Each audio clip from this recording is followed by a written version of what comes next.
So that's our pattern. And we'll do it like long, short, short, long, short, short. 1, 2, 3, 4, 5, 6. So that's 6 marks per set. So how I get the 30? What kind of mark is the 31? How I get the 13th mark? I divide the 13th mark by 6. That's 6 marks per set. 13 divided by 6. That equals to 2 sets. And later 1 mark. So that means that the pattern repeated twice. So we have now 12 marks. And there's 1 mark left. So as you can see, on the first pattern, the first mark is low. So the answer for this is low.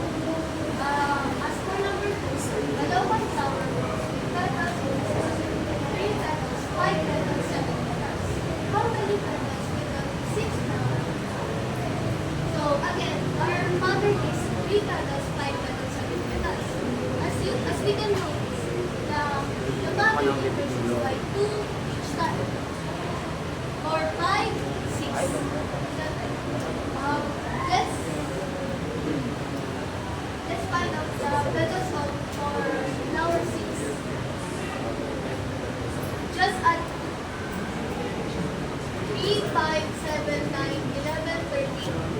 1, 2, 3, 4, 5, 6. So 13 petals for flower 6. The 6 flower, 13 petals. So the answer for number 2 is 13. So as for last one, a student is deciding at the world for a school contest.